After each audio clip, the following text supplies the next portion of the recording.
Welcome to Off the Grid, the podcast where we talk about all things renewable energy and sustainability.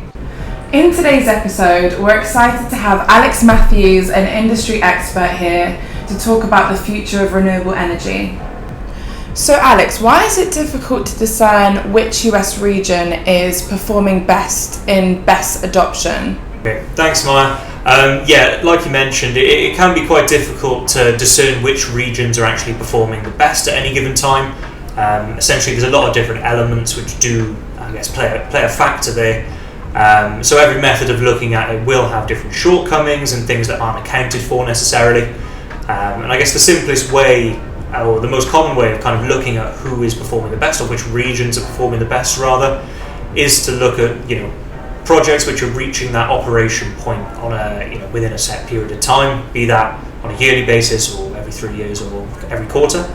And I guess historically speaking, it is the powerhouses, the largest and probably most prevalent ISOs, ERCOT, CAISO, which are kind of pushing forward and bringing most of these projects online at the moment.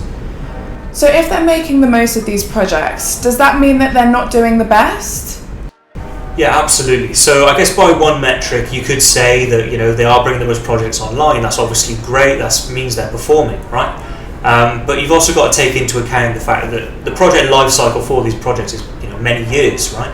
So I guess projects which are coming into operation today is almost an indicator of past performance, especially when you look at what the largest hurdles are for the kind of project life cycle today.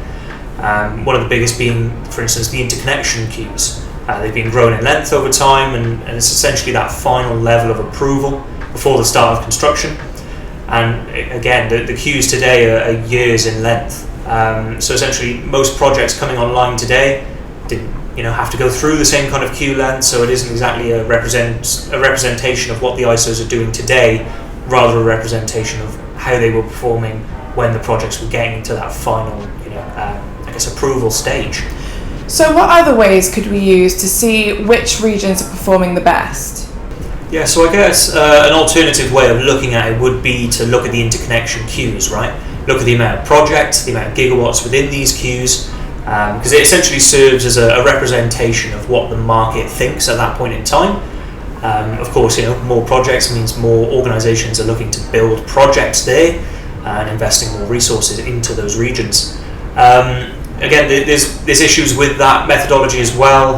Essentially, projects fall out of the interconnection queue all the time, be it for off-taker contracts falling through or permitting issues, land acquisition issues, and also the fact that in these regions where the queue times are longer, it'll kind of artificially inflate the numbers, right? It'll make them it'll look like there's a massive amount of projects going through where in reality they're actually all just kind of stalling out. So I guess the kind of perfect way, or the best way of being able to truly give a representation of this, of which region is performing the best today, would be to almost take a ratio of the projects which are in the queue right now, and then see how many of those, or what percentage of those, or ratio of those come through to actual operations. Obviously, it's a retrospective approach. As with any retrospective approach, it adopts kind of a wait and see approach to it, with no conclusions being able to be drawn today. Okay, so what will help these regions perform moving forward? So with regards to what I believe, the regions which will experience the biggest kind of uplift in projects is realistically going to be those with the shorter queue times, the ISOs which are able to adjust their practices and really kind of react to the market, recognizing that this is the biggest hurdle, the biggest kind of drawback and sticking point of the projects today, of the project life cycle. They're going to be the most attractive moving forward in terms of developers or organisations looking to develop new projects in the grid. Thanks so much for joining us today, Alex. It's been a really good conversation. That's it for today on Off the Grid. Please make sure to like and subscribe, and we look forward to seeing you in our next episode.